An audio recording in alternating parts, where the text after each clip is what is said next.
Hi అండి, welcome to my channel Bhagyalakshmi పచ్చ. ఎలా ఉన్నారు? బాగున్నారా? నేను కూడా చాలా బాగున్నాను. ఇదైతే సాయంత్రం వీడియో. సాయంత్రం అయితే ఇంకా బట్టలు తీస్తున్నాను. ఈరోజు సత్తనపల్లి వెళ్ళాలి మిషన్ కాడికి. అందుకే త్వరగా పనులు అయితే చేస్తున్నాను. ముందు బట్టలు అయితే తీస్తున్నా. బట్టలు తీసి కుర్చీలు అయితే వేస్తా. మడతేస్తే మడతేస్తాను, లేదనుకోండి ఇంక వచ్చిన తర్వాత మడతేయటమో ఏదో ఒకటి చేయాలి. బట్టలు మడత అయిపోయినా కుర్చీలు వేసి ఒక పక్కనే వేసి ఉంచి తర్వాత అయినా మడతేసుకోవచ్చు. బట్టలతో ఇబ్బంది ఉండదు. ముఖ్యంగా మనం చేయాల్సిన పని అంట్లు మాత్రం తప్పనిసరిగా కడగాల్సిందే. ఇవి కడగకుండా అలాగే ఉంచి వెళ్ళాను అనుకోండి, మళ్ళీ వచ్చేటప్పటికి చీకటి పడిపోయిద్ది. రేపొద్దున కడుక్కోవాలంటే చాలా అంట్లు అవుతాయి. అందుకనే ముఖ్యంగా అంట్లు అయితే కడుగుతున్నా. అదిగాక మనం ఎక్కడికన్నా వెళ్ళేటప్పుడు ఇంట్లో పనులు అనేవి మొత్తం పర్ఫెక్ట్గా చేసుకొని వెళ్ళామనుకోండి, వచ్చిన తర్వాత మనకి ఏ ఇబ్బంది ఉండదు. అలా కాకుండా పనులు చేసుకోకుండా ఎక్కడవక్కడ పెట్టేసి వెళ్ళామనుకోండి, వచ్చిన తర్వాత పనులు చేసుకోవాలంటే చాలా విసుగొచ్చేసిద్ది, చిరాగ్గా అనిపించిద్ది. మనం ఎక్కడికి వెళ్ళినా కూడా మనకు మనశ్శాంతి ఉండదు. పని చేయలేదు మళ్ళీ ఇంటికి వెళ్ళి పని చేసుకోవాలి అని ఇంకా అదొక ఫీలింగ్ ఉండిద్ది. ఇప్పుడైతే టైం 5 అయింది. చూడండి ఇంకా ఎంత ఎండ ఉందో, ఎండగానే ఉంది. ఇంకా ఎండ అయినా తప్పదు కదా, ఇంకా అంట్లు కడిగేయాలని చెప్పేసి ఇంకా కొంచెం నీడ ఉంది గాబు దగ్గర. ఆ నీడ బట్టికి వేసుకుని అయితే కడుగుతున్నా. ఎండలో అంట్లు కడిగినా సరే ఇంకా అవి మనం కడుగుతూ ఉంటే ఎండిపోతూ ఉంటాయి. కానీ తప్పదు కదా, ఇంకా కొన్ని అంట్లు రుద్దుకుంటా, కొన్ని అంట్లు కడుక్కుంటా ఇంకా అలా కడిగేయటమే. అసలే ఎండాకాలం చెమటలు ఎక్కువగా వస్తాయి. ఇప్పుడైతే ఇంకా చెమటలు కారిపోతున్నాయి అనుకోండి.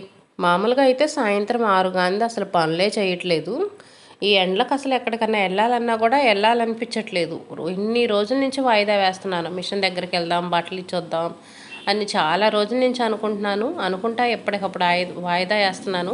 ఇంక ఈరోజు సరుకులు తెచ్చే పని కూడా ఉంది. ఇంక ఎడుగుడు సరుకులు తీసుకురావడానికి వెళ్ళాలి కదా, ఇంకా ఒకేసారి బండి మీద వెళ్ళి బట్టల మిషన్ కాడ ఇచ్చొద్దాంలే అని ఇంక ఈరోజు మాత్రం ఫిక్స్ అయిపోయాను అనుకోండి వెళ్ళాలని చెప్పేసి.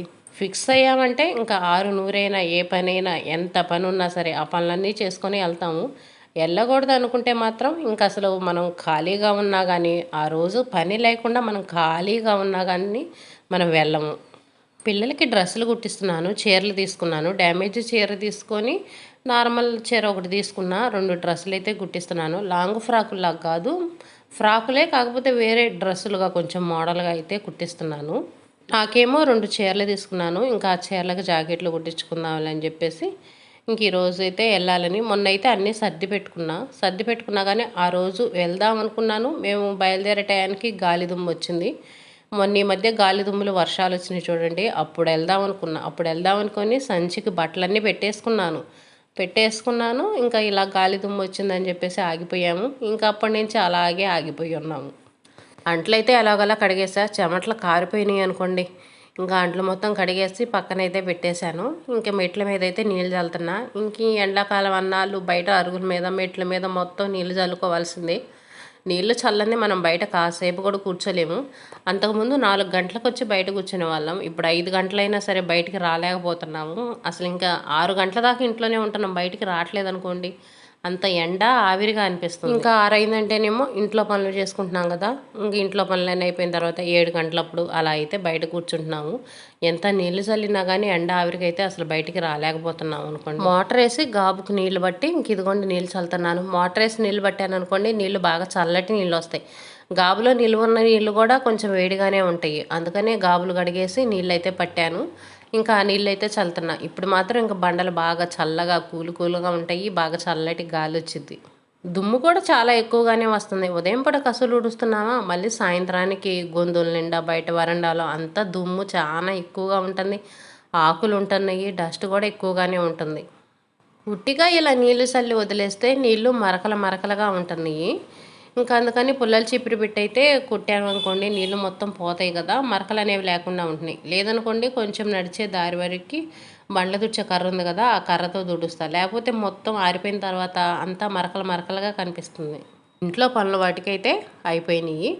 ఇంకా మిషన్ దగ్గరికి సత్తనపల్లి వెళ్ళాలని చెప్పాను కదా, ఇంక ఇప్పుడైతే రెడీ అవుతున్నాను. బయటికి వెళ్ళేటప్పుడు నాకు ఫేస్కి కొంచెం కేర్ తీసుకోవాలంటే కొంచెం కొబ్బరి నూనె రాసుకుంటాను. ఎక్కువ ఫేస్కి ఏం కేర్ అయితే తీసుకోను.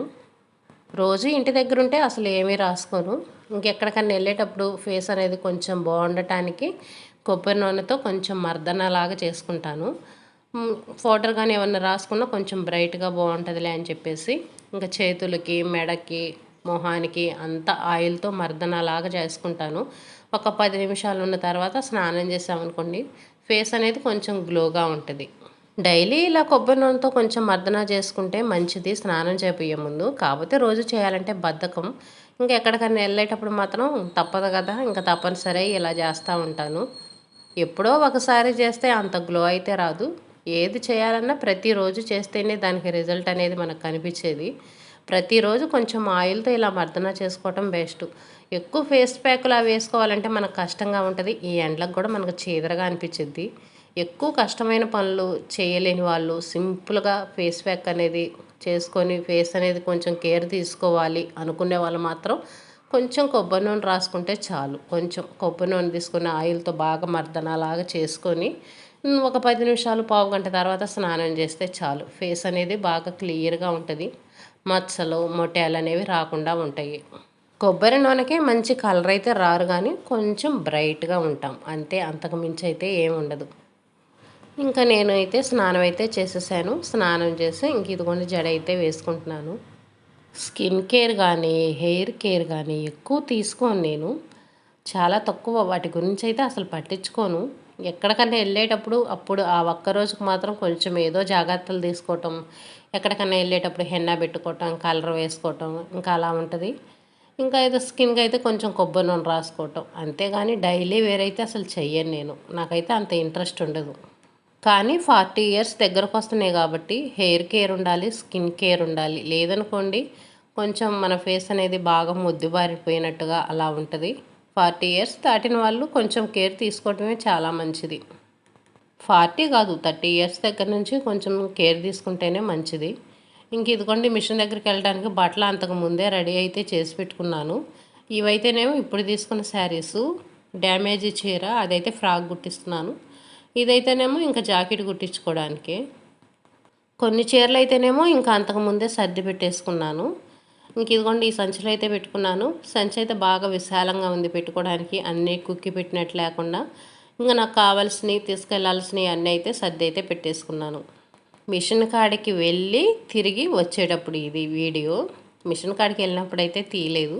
ఇంకా వచ్చేటప్పుడు ఏదో చిన్న క్లిప్పు అలా రోడ్డు మీద పెట్రోల్ కొట్టించుకుంటా నుంచొని ఇంకా చిన్న క్లిప్ అయితే తీసాను అంతే.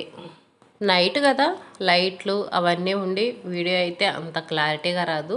మిషన్ దగ్గరే నాకు 1 గంట టైం పట్టింది. ఇంటి దగ్గర 6 దాటింది మేము బయలుదేరేటప్పటికి. ఇంకా తర్వాత అక్కడే 1 గంట టైం పట్టింది. 7:30కి ఇంటికి 8 అయింది ఇంటికి వచ్చేటప్పటికి. ఇంకా వస్తా అయితే సరుకులు తీసుకొని వచ్చాము. ఇదైతే ఉదయం ఇంట్లో పని అయిపోయిన తర్వాత ఇంకా సరుకులు అయితే సర్దుకుంటున్నాను. ఇంట్లో సరుకులు ఏమీ లేకపోతే అసలు జరగదనుకోండి. ఏం టిఫిన్ చేయాలా, ఏం వండాలో కూడా అర్థం కాదు. అదొక పెద్ద టెన్షన్ లాగా అనిపించింది. 4 రోజులు ఇంట్లో సరుకులన్నీ అయిపోతున్నాయి. ఏం టిఫిన్ చేయాలో ఏం చేయాలో అర్థం కాక రోజు ఉదయాన్నే ఏదో ఒక టిఫిన్ చేయటం, ఏదో ఒకటి వండటం, అలా అడ్జస్ట్ అవ్వటం అవుతుంది. ఇంకా ఎన్ని రోజులని అడ్జస్ట్ అవుతాము. అందుకని ఈరోజైతే తెప్పించాను. ఎక్కువ సరుకులు అయిపోయిన వెంటనే తెప్పిస్తూ ఉంటాను. లేదనుకోండి కొన్ని అయిపోయి కొన్ని ఉన్నాయి అనుకోండి, అయిపోయినవి తెప్పిస్తూ ఉంటాను. సరుకులు కూడా ఎక్కువ అవసరం లేని అయితే ఏమి తెప్పించను. అవసరం అనుకున్నవే తెప్పిస్తాను. మనకి టిఫిన్కి కావాల్సినవి ఇంకా ఆయిలు, సబ్బులు, సరుకులు ఇవి ఉంటాయి కదా, ఇవే తెప్పిస్తా. కానీ ఇంకెక్కువ డ్రై ఫ్రూట్స్ అని ఇంకేవేవో మసాలని అలాంటివి అయితే ఎక్కువైతే ఏం తెప్పించను. అన్ని టిఫిన్లు అయితే పోసి పెట్టుకుంటున్నాను. 4 కేజీలు తెప్పించాను అనుకోండి, 2 కేజీలు ఇంక ఇలా డబ్బాలో పోసి పెట్టుకుంటాను.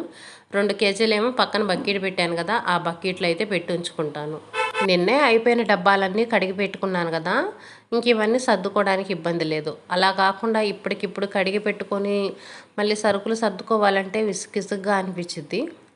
అన్నీ ఇంకా డబ్బాల్లో అయితే పోసి పెట్టుకున్నాను. కొన్ని అయితేనేమో ఇంక బకెట్లో వేస్తున్నాను. ముఖ్యంగా ఆయిల్ ప్యాకెట్లు అయితే వేస్తాను. మినపప్పు అయితే 4 కేజీలు తెప్పించాను. 2 కేజీలేమో డబ్బాలో పోసి పెట్టుకున్నాను, 2 కేజీలేమో బకెట్లో వేసాను. శనగిత్తనాలేమో అంతకుముందు తెప్పించినవి 1 కేజీ ఉన్నాయి, అవి అయితే డబ్బాలో పోసాను. ఇప్పుడేమో 1 కేజీ తెప్పించాను, ఇంకా అదేమో బకెట్లో వేస్తున్నాను. ఆయిల్ ప్యాకెట్లు మాత్రం పైన వేసుకోవాలి. అడుగునేసామనుకోండి పగిలిపోతాయి, మొత్తం ఆయిల్ కారిద్ది. అందుకని మినపగుళ్ళు ఇలాంటివన్నీ అడుగునేస్తాను. అడుగునేసి ఇంకా తర్వాత ఆయిల్ ప్యాకెట్లు పెట్టి పైన వేస్తాను. ఉప్పు ప్యాకెట్లు బకెట్లో వేసా కానీ తర్వాత అయితే తీసేసాను. మళ్ళీ బరువు అయితే ఏమో ఆయిల్ ప్యాకెట్లు పగిలిపోతాయేమోనని తర్వాత అయితే తీసి అర్మార్లో అయితే పెట్టేశాను. ఇప్పుడైతే వేసాను కానీ తర్వాత అయితే తీసాను. ఇంక ఇదిగోండి సబ్బులు ఇవన్నీ అయితేనేమో వేరే అర్మార్లో పెట్టుకుంటాను. సర్ఫ్ అయితే రోజువారీ వాడుకుంటా కదా, ఇంకా బయట గూట్లో అయితే పెట్టుకుంటా. బయట వరండా ఉందిగా, వరండా గూట్లో అయితే పెట్టుకుంటాను. సబ్బులు అయితే మాత్రం ఇంకా కబోర్డ్స్ ఉన్నాయి కదా, ఆ కబోర్డ్స్లో అయితే పెడతాను. ఇదేనండి ఈరోజు వీడియో. వీడియో నచ్చితే లైక్ చేయండి, షేర్ చేయండి, సబ్స్క్రైబ్ చేసుకొని వీడియో ఎలా ఉందనేది కామెంట్ పెట్టండి.